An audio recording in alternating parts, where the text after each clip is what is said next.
बिस्मिल्लाहिर्रहमानिर्रहीम। शुरू अल्लाह के पाक नाम से जो बड़ा मेहरबान निहायत रहम वाला है। अस्सलामु अलैकुम dear students, welcome to computer class. उम्मीद है कि आप लोग खैरियत से होंगे।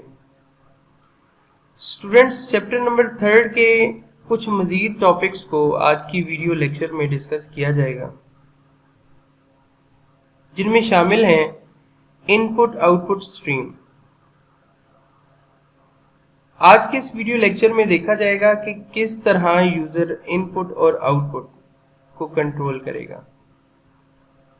ऐसी कौन सी स्टेटमेंट है और ऐसे कौन से ऑपरेटर्स हैं जिनको यूज करके यूजर या तो इनपुट दे सकता है और या फिर आउटपुट दे सकता है।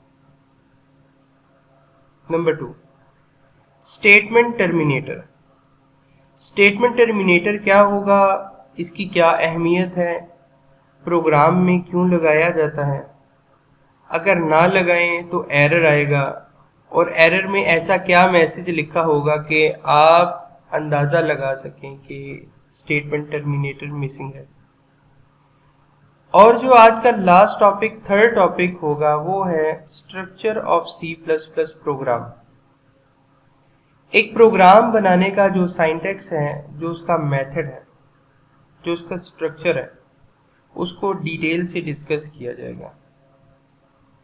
तो इन लेक्चर्स की तरफ बढ़ने से पहले एक दफ़ा रिवीजन कर लेते हैं प्री प्रोसेसर डायरेक्टिव के हवाले से। डियर स्टूडेंट्स, गुज़श्ता लेक्चर में हम लोगों ने देखा header files built in libraries होती हैं जिनके अंदर मल्टीपल फंक्शंस पाए जाते हैं। अगर यूज़र किसी फंक्शन को यूज़ करना चाहता है तो उससे पहले उसको हेडर फाइल इंक्लूड करवाना ज़रूरी है। जैसा कि लॉग वैल्यू कैलकुलेट करना चाह रहे हैं तो लॉग एक मैथमेटिक्स का फंक्शन है और ये math.h हेडर फाइल में पाया जाता है। तो यूज़र लॉग फंक्शन यूज़ करने से पहले प्रोग्राम की बिगिनिंग में math.h हेडर फाइल इंक्लूड करेगा और हेडर फाइल को कंप्यूटर प्रोग्राम में डालने के लिए प्री प्रोसेसर डायरेक्टिव का इस्तेमाल किया जाता है। Pre processor directive is used to include a header file at the beginning of program. इसको इस्तेमाल किया जाता है हेडर फाइल डालने के लिए प्रोग्राम के आगाज में। Pre processor directive is not a normal program instruction to be executed by the CPU. ये नॉर्मल इंस्ट्रक्शंस नहीं होती जिनको सीपीयू एग्जीक्यूट कर रहा होता है। It is a code for the compiler to include a header file. ये compiler के लिए एक खास किस्म का कोड है जिसकी मदद से हेडर फाइल को प्रोग्राम में इंक्लूड किया जाता है। The syntax of pre processor directive to include a header file in a program is, देखें, pre processor directive hash sign से स्टार्ट हुआ, इंक्लूड एक रिजर्व वर्ड हो गया और आप देखें एंगल्ड ब्रैकेट के अंदर कोई भी हेडर फाइल का नाम आ जाएगा। जैसा कि नीचे एग्जांपल में देखें iostream.h, iostream.h, आप इसको चेंज करके कोई और नाम भी रख सकते हैं, math.h, string.h, conio.h। लेकिन यहाँ पर iostream.h इसलिए दी गई है, स्टूडेंट्स हमेशा याद रखिएगा, iostream आपको इनपुट और आउटपुट के फंक्शंस प्रोवाइड करती है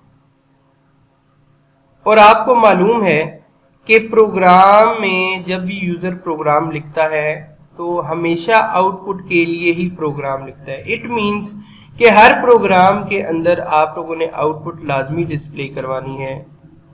इसी वजह से iostream.h एक ऐसी हेडर फाइल है जिसको आपने हर प्रोग्राम के अंदर इंक्लूड करना है। अब चलते हैं अपने आज के लेक्चर की जानिब। आज का हमारा जो टॉपिक था वो है जी इनपुट आउटपुट हैंडलिंग। अगर यूजर डिस्प्ले पे स्क्रीन पर एक मैसेज छोड़ना चाह रहा है, आउटपुट देना चाह रहा है, तो उसका क्या तरीकाकार होगा? The C out statement is use to output the text और वैल्यूज ऑन द स्क्रीन। जब भी कभी आउटपुट स्क्रीन पर शो करनी हो तो आपने स्मॉल लेटर्स के अंदर सी आउट का वर्ड लिखना है, C out without space C out लिखना है। The keyword C out is used with insertion operator on its right side which is two less than sign. देखिए, जब भी कभी सी आउट का वर्ड लिखेंगे इसके साथ आपने दो ऑपरेटर्स लाजमी डालने हैं जो लेस देन के साइन हैं। इनको हम लोग इंसर्शन ऑपरेटर भी कहते हैं। तो आउट सी आउट के साथ इंसर्शन ऑपरेटर लगाकर फिर आगे आप मैसेज या फिर वेरिएबल की वैल्यू को डिस्प्ले करवा सकते हैं। और इसी तरह अगर प्रोग्राम में कहीं पर इनपुट लेनी हो तो सी इन का वर्ड यूज किया जाता है। और याद रखिएगा, सी इन वर्ड के साथ हमेशा दो ग्रेटर देन के साइन यूज होते हैं, जिसको हम लोग एक्सट्रैक्शन ऑपरेटर का भी नाम देते हैं। नीचे आप देखें सिंटैक्स लिखा हुआ है सी इन, ये भी विदाउट स्पेस है, दो एक्सट्रैक्शन ऑपरेटर लगे हुए हैं और आगे फिर वेरिएबल कोई भी आप रख सकते हैं। जिस वेरिएबल का नाम लिखेंगे वैल्यू उसके अंदर ऑटोमेटिक स्टोर हो जाएगी। देखें, एटीएम मशीन पर गए, एटीएम मशीन में सबसे पहले जब कार्ड इंसर्ट किया जाता है तो उससे पहले आप देखें तो डिस्प्ले पे एक मैसेज आ रहा होता है, इंसर्ट योर एटीएम कार्ड। अब वो मैसेज यूजर को डिस्प्ले में नजर आ रहा है, तो वो सी आउट स्टेटमेंट की मदद से डिस्प्ले में हमें आउटपुट नजर आ रही होती है। जब हम लोग कार्ड को इंसर्ट करते हैं तो हमसे उस कार्ड का पिन नंबर मांगा जाता है। तो देखें, जब मशीन पिन नंबर मांग रही है, अभी उसने मैसेज डिस्प्ले किया तो सी आउट स्टेटमेंट के साथ डिस्प्ले किया। अब हम लोग अपने पिन नंबर को एंटर करते हैं। जो ही पिन नंबर को एंटर करेंगे वो हमारा पिन नंबर मशीन के अंदर स्टोर हो जाएगा। इट मीन्स के मशीन के अंदर इनपुट हो रही है, तो इनपुट के लिए सी इन का वर्ड यूज करेंगे, राइट। अच्छा, जो सेकंड टॉपिक है आज का वो है जी स्टेटमेंट टर्मिनेटर क्या है। आपने ये फार्मूला ज़हन में रखा होगा कि इंग्लिश के हर सेंटेंस के बाद फुल स्टॉप का आना मस्ट है। इसी तरह सी प्लस प्लस के प्रोग्राम के हर सेंटेंस जिसको हम लोग स्टेटमेंट का नाम देते हैं, तो सी प्लस प्लस प्रोग्राम की हर स्टेटमेंट के एंड पे सेमी कॉलन का आना जरूरी है, मां सिवाय कुछ जगहों के जो आपको वक्त के साथ साथ बता दिए जाएंगे। अगर सेमी कॉलन किसी स्टेटमेंट के एंड पे नहीं लगाया जाएगा तो स्टूडेंट्स याद रखिएगा, कंप्यूटर की जानिब से एक मैसेज आएगा, उस मैसेज में लिखा होगा स्टेटमेंट टर्मिनेटर इज मिसिंग, या फिर एरर नंबर के नाम से मैसेज आएगा, और या फिर सेमी कॉलन इज मिसिंग ये लिखा होगा। इसलिए याद रखिएगा कि हर स्टेटमेंट के एंड पे सेमी कॉलन का आना कंपलसरी है, मां सिवाय कुछ जगहों के जो आपको बता दी जाएंगी। एग्जाम्पल में देखें, लिखा हुआ है सी आउट, दो इंसर्शन ऑपरेटर आ गए और ब्रैकेट में लिखा हुआ है इंफॉर्मेशन टेक्नोलॉजी। और इस स्टेटमेंट इस लाइन के एंड पे जहां आपने लाइन को टर्मिनेट करना है, डिवाइड कर देना है, जहां पे लाइन को क्लोज करना है आपने वहां पर सेमीकोलन लगा देना। तो देखें, एक तो इस एग्जांपल में आपको सी आउट समझ आ गई कि ये आउटपुट दे रहा है, फिर साथ ही आपको ऑपरेटर भी नजर आ रहे हैं, और इसके बाद एक मैसेज है इंफॉर्मेशन टेक्नोलॉजी और आखिर में सेमीकोलन। ये है जी स्टेटमेंट टर्मिनेटर। आपको सजेस्ट किया जाता है जब भी आप कंप्यूटर प्रोग्राम लिखें एक दफ़ा उसको दोबारा रिकॉल कर लें और जहां कहीं पर स्टेटमेंट टर्मिनेटर जैसा भी एरर मौजूद हो उसको भी आप रिमूव कर दें। आज का हमारा थर्ड और लास्ट टॉपिक है structure of C plus plus program. बेटे याद रखनी है ये बात कि स्ट्रक्चर को हमेशा फॉलो करना है। ये हमारे प्रोग्राम लिखने का सिंटैक्स है।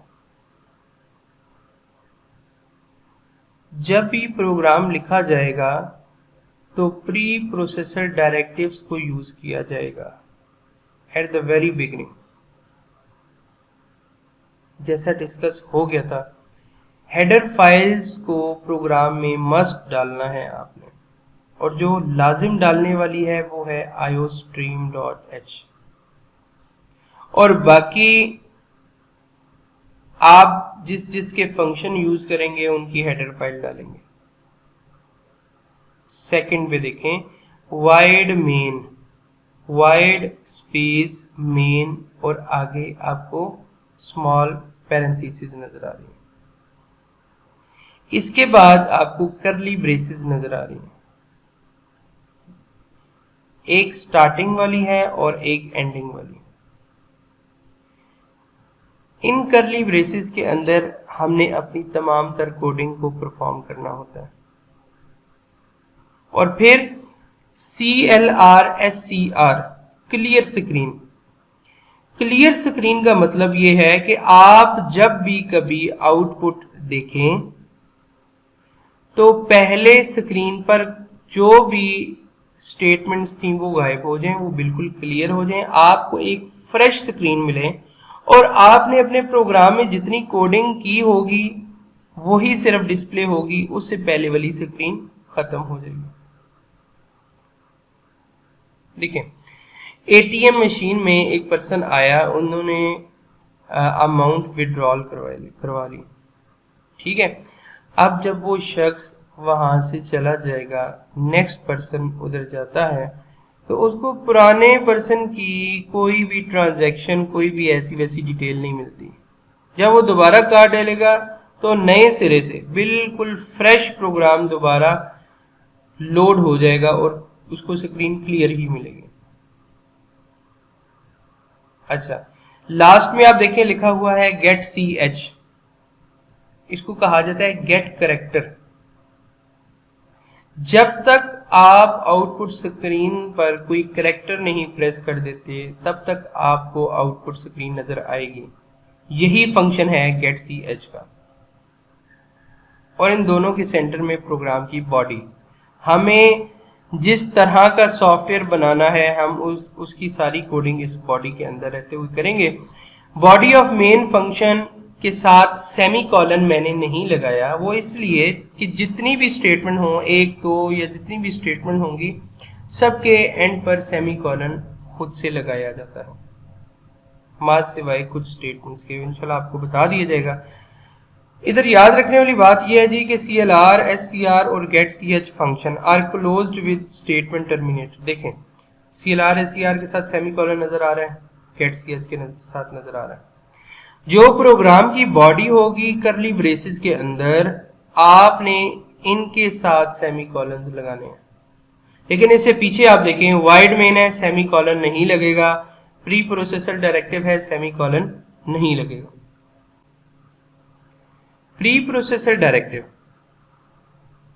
प्री प्रोसेसर डायरेक्टिव की एग्जाम्पल की जानिब जाते हैं। प्री प्रोसेसर डायरेक्टिव में आप देखें, आपको दो तरह की हेडर फाइल्स को इंक्लूड करवा कर दिखाया गया है। हैश इंक्लूड iostream.h, इसका ताल्लुक इनपुट और आउटपुट के साथ है। Hash include conio.h, CLR, SCR और गेट करेक्टर का ताल्लुक conio.h के साथ है। आप हमेशा iostream और conio को प्रोग्राम में रखिएगा, चाहे आप conio का फंक्शन नीचे यूज करें ना करें, लेकिन आप हमेशा इन दो हेडर फाइल्स को प्रोग्राम में इंक्लूड रखिएगा। इनमें iostream.h और conio.h हमारी हेडर फाइल्स आ गई हैं। तकरीबन 68 हेडर फाइल्स हैं टोटल C++ लैंग्वेज के अंदर। डिपेंड करता है हमारे वर्जन के ऊपर कि हम C++ का कौन सा वर्जन यूज करें। इनमें मोस्ट कॉमन iostream और conio.h है। ये हमारी बिल्ट इन लाइब्रेरीज हैं। अगर iostream.h को हम ऊपर यूज कर रहे हैं तो इट मीन्स के हमें फैसिलिटेट किया जाएगा, हम इनपुट और आउटपुट नीचे कर सकते हैं। ऊपर conio.h को यूज किया गया है, नीचे प्रोग्राम बॉडी में आप देखें तो गेट करैक्टर यूज किया गया है। तो गेट करैक्टर हम तब यूज कर सकते हैं जब ऊपर conio.h होगी। अगर ऊपर हेडर फाइल नहीं है तो फिर हमारा प्रोग्राम वर्कआउट नहीं करेगा। प्री प्रोसेसर डायरेक्टिव का ताल्लुक प्रोग्राम बॉडी के साथ नहीं है, बल्कि इसका ताल्लुक कंपाइलर के साथ है। ये कंपाइलर को इन्फॉर्म करेगा कि यूजर अपने नीचे प्रोग्राम बॉडी के अंदर मेरे बनाए हुए फंक्शंस को यूज करेगा। इसलिए ये प्रोसेसर के चलने से पहले ही प्रोसेसर को डायरेक्शंस दे रहा होता है कि यूजर ने इस हेडर फाइल के फंक्शंस को यूज करना है। फिर बात करते हैं जी वाइड मेन फंक्शन। जिस किसी वर्ड के साथ आप स्मॉल पैरेंथेसिस देख लें उसको हम लोग फंक्शन का नाम दे देते हैं। जैसे लिखा हुआ है वाइड मेन और आगे फंक्शन, इट मींस ये मेन फंक्शन है। जब भी प्रोग्राम को बनाकर रन किया जाता है, याद रखिएगा कि हमारा जो कर्सर है वो डायरेक्ट वाइड मेन पर जाता है, मेन फंक्शन पे जाएगा। क्यों? क्योंकि मेन फंक्शन से ही हमारी एक्चुअल प्रोग्रामिंग की कोडिंग स्टार्ट होती है। और नीचे जो आपको करली ब्रेसेस नजर आ रहे हैं ये मेन फंक्शन की बॉडी है, यानी मेन फंक्शन ने क्या क्या परफॉर्म करना है ये उसकी बॉडी है। ये बहुत इंपॉर्टेंट टॉपिक है। मेन फंक्शन अक्सर और बेशतर पेपर में आया हुआ है, आप लोगों ने इसको जरूर कंसिडर करना है। मेन फंक्शन, अब जब भी मेन फंक्शन को इंक्लूड करेंगे याद रखिएगा इसके साथ भी सेमी कॉलन नहीं आता। और अगर कोई यूजर मेन फंक्शन को इंक्लूड करना भूल जाए तो प्रोग्राम में सिंटैक्स एरर आएगा। और याद रखिएगा मेन फंक्शन के बगैर प्रोग्राम रन नहीं होता। जो ही मेन फंक्शन की बॉडी में एंटर होते हैं तो CLR SCR स्क्रीन क्लियर करने के लिए हम लोग इस्तेमाल करते हैं। जैसे मैंने आपको कहा कि आप लास्ट टाइम प्रोग्राम की जो आउटपुट आई थी उसको क्लियर करना चाहते हैं। आप चाहते हैं आपको एक फ्रेश स्क्रीन मिले, सारी कोडिंग दोबारा से एग्जीक्यूट हो, पुरानी कोई भी आउटपुट स्क्रीन पर नजर ना आ रही हो, तो CLR SCR का इस्तेमाल किया जाता है स्टार्ट में। फिर प्रोग्राम की बॉडी के बाद getch यानी गेट करैक्टर फंक्शन का इस्तेमाल किया जाता है। और इसकी इंपॉर्टेंस भी आपको बताई गई है कि आउटपुट स्क्रीन पे जो रिजल्ट हमारे नजर आ रहे होंगे वो कुछ ही सेकंड्स के अंदर, नैनो सेकंड्स के अंदर डिस्प्ले दिखाकर वापस कोडिंग विंडो में चले जाते हैं। तो अगर आउटपुट स्क्रीन को कंट्रोल करना है और आप चाहते हैं कि ये तब तक आउटपुट नजर आती रहे जब तक मैं कोई बटन प्रेस ना कर दूं, तो जब आप बटन प्रेस करोगे गेट करैक्टर हो जाएगा, उसके बाद आपको आउटपुट डिस्प्ले आना बंद हो जाएगी। ये गेट करैक्टर फंक्शन है।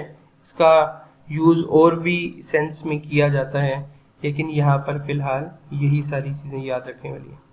डियर स्टूडेंट्स, प्रोग्राम के स्ट्रक्चर को आपने गौर से समझ लेना है और आप लोगों ने इस स्ट्रक्चर को 2 से 3 बार खुद से जुबानी कॉपी के ऊपर नोट करना है। इस स्ट्रक्चर के अंदर कहीं पर भी 19-20 का फर्क नहीं होना चाहिए। कहीं पर सेमी कॉलन गलत लग जाए एरर आएगा, स्मॉल पैरेंथेसिस की बजाय आप लार्ज वाली लगा दें एरर आएगा, इंक्लूड के वर्ड में स्पेस दे दें तब भी एरर आएगा, आईओ स्ट्रीम में स्पेस दे दें तब भी एरर आएगा। और एक चीज़ और आप नोट कर लें कि जितने भी लेटर्स का इस्तेमाल किया गया है प्रोग्राम के अंदर वो सारे के सारे स्मॉल लेटर्स हैं। चूंकि हम लोगों ने पढ़ा था C++ एक केस सेंसिटिव लैंग्वेज है, स्मॉल लेटर्स पर मुश्तमिल है। वेरिएबल नेम के अलावा हम लोग तमाम तर कोडिंग को स्मॉल लेटर्स में ही लिखेंगे। अगर वेरिएबल नेम्स को भी स्मॉल लेटर्स में लिखें तो वेल एंड गुड है, अदरवाइज हम लोग लार्ज या कैपिटल लेटर्स को भी इंक्लूड कर सकते हैं। ठीक है, तो ये था जी आज का हमारा लेक्चर। उम्मीद है कि आपको समझ आ गई होगी। आप लोगों ने जो एक्टिविटीज परफॉर्म करनी है, number 1, define main function and why main function is necessary in every computer programme. जैसे कि इस लेक्चर में आपको बताया गया था, मेन फंक्शन एक इम्पॉर्टेंट टॉपिक है जो अक्सर व बेशतर पेपर्स में आता है। मेन फंक्शन क्या है, इसकी क्या अहमियत है, हम लोग कंप्यूटर प्रोग्राम में क्यों इस्तेमाल करते हैं, एक सवाल ये आप लोग अटेम्प्ट करेंगे। दूसरा है जी, why programmers are bound to insert iostream.h header file in every computer program. क्यों हमारा प्रोग्रामर मजबूर है या बाउंड है कि iostream.h हेडर फाइल को प्रोग्राम में डालना ही डालना। ये रीज़न आप लोगों ने लिखनी है। उम्मीद है कि आपको आज का लेक्चर समझ आ गया होगा। अपना ख्याल रखिएगा। अगर कोई क्यूरी हो तो नीचे गिवन ईमेल एड्रेस पर आप मैसेज छोड़ सकते हैं। खुदा पमान। अल्लाह हाफिज़।